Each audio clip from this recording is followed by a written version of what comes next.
Hello दोस्तों, स्वागत है आप सबका एक बार फिर से चैनल में। दोस्तों, इस वीडियो में हम कंप्यूटर से आपके जो इम्पोर्टेंट फैक्ट्स बनते हैं और आपके एग्जाम से पूछे आते हैं तो उन्हें हम यहाँ पर कवर करने वाले हैं। ये आपकी सीरीज है यूपीपीसीएस प्रीलिम्स के लिए और उसके साथ आपके आरओ और आपके जो भी वनडे एग्जाम्स होते हैं अन्य, उन सब के लिए महत्वपूर्ण होने वाली है। ठीक है, तो यहाँ पर हम चलिए कंप्यूटर से संबंधित जो इम्पोर्टेंट आपके फैक्ट्स हैं उन्हें हम कवर कर रहे हैं। ठीक है, तो कंप्यूटर देखिए, सबसे पहले ध्यान देना है, एक इलेक्ट्रॉनिक उपकरण है। ये डाटा को इंस्ट्रक्शन के अनुसार प्रोसेसिंग करता है और उसके बाद आउटपुट प्रदान करता है आपको। ठीक है, कंप्यूटर की संरचना की बात करें तो देखिए आपका यहाँ पर सीपीयू के अंतर्गत कंट्रोल यूनिट और एएलयू होते हैं। इनपुट और आउटपुट ये आपके होते हैं। और देखिए इनपुट आपका कहाँ से देते हैं, तो कंट्रोल यूनिट और एएलयू के माध्यम से दिया जाता है। ठीक है, कंट्रोल यूनिट ये आपका मेमोरी से संबंधित होता है और एएलयू भी आपका मेमोरी से संबंधित होता है। और ये दोनों कंट्रोल यूनिट और एएलयू ये आपके सीपीयू के भाग हैं और ये प्रोसेसिंग करके आउटपुट निकालते हैं। ठीक है, इनपुट में आप देख सकते हैं कंप्यूटर में क्या किया जाता है, डेटा को कंप्यूटर में प्रविष्ट कराया जाता है, यानी प्रविष्ट कराने प्रोसेसिंग के लिए भेजा जाता है। प्रमुख इनपुट उपकरण ध्यान दीजिएगा क्योंकि इनमें पूछ लेता है कौन से इनपुट उपकरण है या इनमें से कौन सा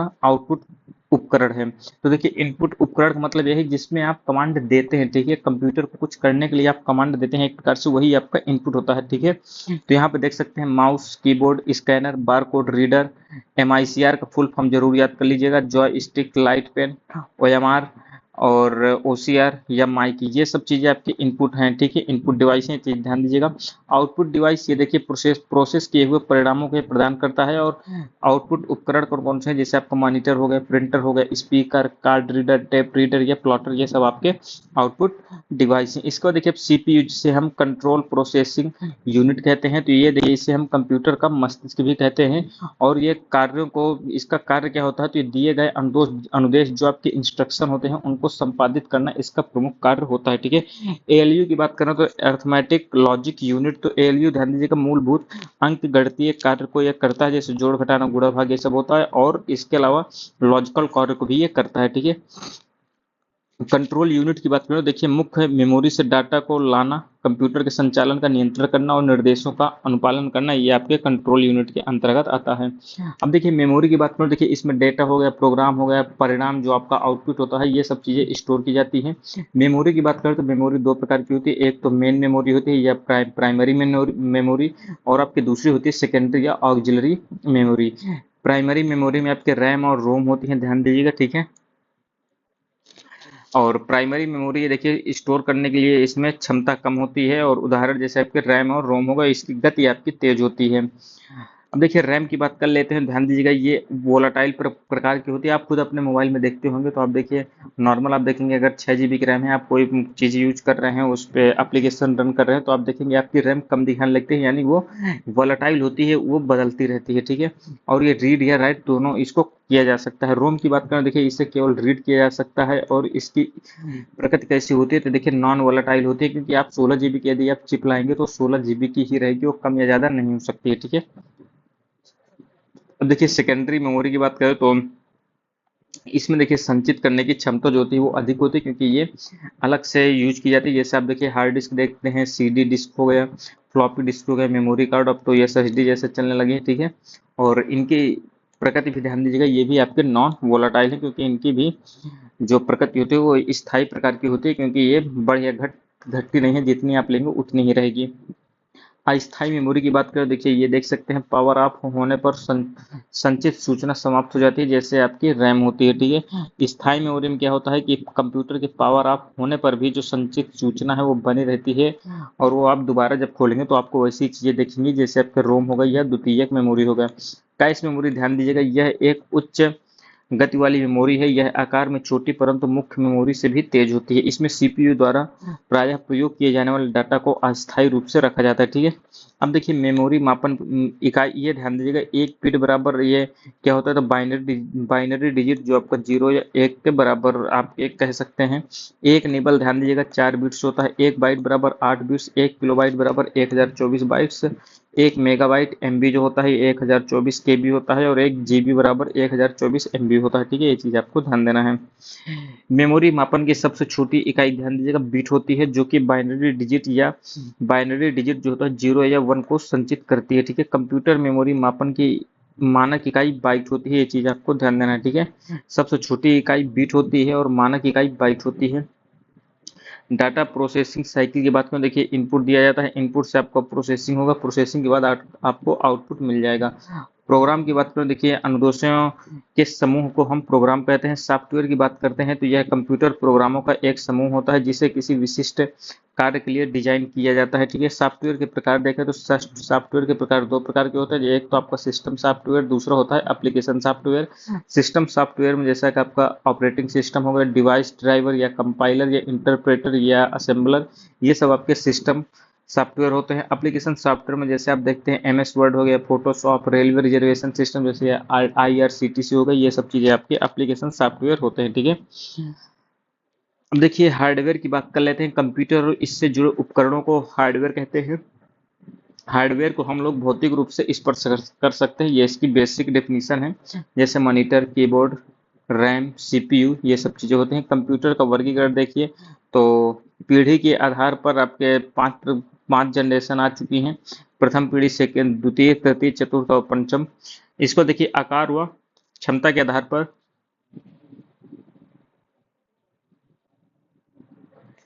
ये आपके चार प्रकार के होते हैं: micro computer, mini computer, main frame computer और सुपर कंप्यूटर। डाटा हैंडलिंग के आधार पर आपके एनालॉग प्रकार का कंप्यूटर, फिर डिजिटल कंप्यूटर या हाइब्रिड कंप्यूटर होता है। उद्देश्य के आधार पर सामान्य प्रयोजन के लिए कंप्यूटर या आपके विशेष प्रयोजन के लिए। अब देखिए कंप्यूटर की भाषा की बात करें, देखिए कंप्यूटर की भाषा निर्देशों का एक समूह या कोड होती है जिसका उपयोग कंप्यूटर प्रोग्राम को लिखने में किया जाता है। कंप्यूटर की भाषा देखिए लो लेवल लैंग्वेज और हाई लेवल लैंग्वेज प्रकार की होती है। लो लेवल लैंग्वेज आपकी एक मशीन लैंग्वेज होती है और एक असेंबली लैंग्वेज होती है। ठीक है, मशीन लैंग्वेज की बात करें, देखिए ये आपकी सबसे पुरानी भाषा। इस भाषा का विकास जो है बाइनरी अंक 0 और 1 का उपयोग करके किया जाता है। इस भाषा में कोई भी निर्देश जो होता है 0 या 1 के विभिन्न क्रमों में लिखा जाता है। कंप्यूटर मशीनी भाषा को ही समझ सकता है। ठीक है, असेंबली भाषा की बात करें तो ये निमोनित कोड का उपयोग करके किया जाता है, जैसे एडिशन के लिए ऐड और सब्सट्रैक्शन के लिए सब। ठीक है, यानी असेंबली भाषा आपकी अलग से कोडिंग के आधार पर होती है। ठीक है, इसको देखिए हाई लेवल लैंग्वेज की बात करें तो ध्यान दीजिएगा, हाई लेवल लैंग्वेज के एग्जाम्पल जरूर याद कीजिएगा। सी प्लस प्लस, सी लैंग्वेज, जावा, फोर्ट्रॉन, बेसिक, पाइथन और पीएचपी, ये सब चीज़ें आपकी हाई लेवल लैंग्वेज के अंतर्गत आती हैं। नेटवर्क की बात करें तो ये देखिए कंप्यूटरों का एक समूह होता है जिसमें एक दूसरे से संचार करने और संसाधनों को साझा करने में नेटवर्क का यूज होता है। ठीक है, नेटवर्क स्थापित करने के लिए देखिए नेटवर्क डिवाइस होना चाहिए, लिंक होना चाहिए, प्रोटोकॉल की आवश्यकता होती है। सर्वर की बात करें, ये मुख्य कंप्यूटर होता है जहां विशिष्ट कार्यों या डेटा के सभी अनुरोध आते हैं। यह नेटवर्क से जुड़े कंप्यूटर के अनुरोध पर संसाधन रिसोर्सेज प्रदान करता है। माध्यम लिंक्स की बात करें तो ये देखिए वायर्ड और वायरलेस प्रकार का लिंक होता है। ठीक है, यानी आपका एक तो होगा जो वायर्ड के आधार पर होगा, तारों से जुड़ा हुआ होगा, और एक वायरलेस होगा यानी आपका ब्लूटूथ के माध्यम से हो सकता है या आपके वाईफाई के माध्यम से हो सकता है लिंक। ठीक है,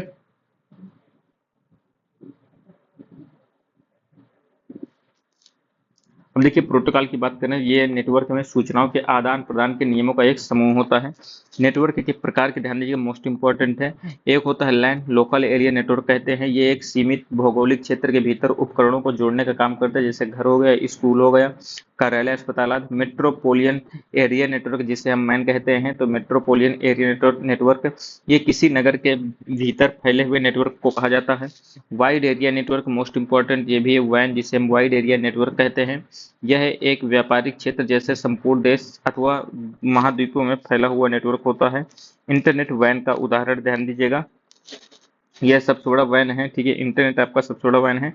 एटीएम की सुविधा भी वैन का उदाहरण कहलाती है। ठीक है, अब देखिए मॉडेम की बात करें, मॉडेम क्या है तो मॉडेम ध्यान दीजिएगा, इसका फुल फॉर्म होता है मॉड्यूलेटर डिमॉड्यूलेटर।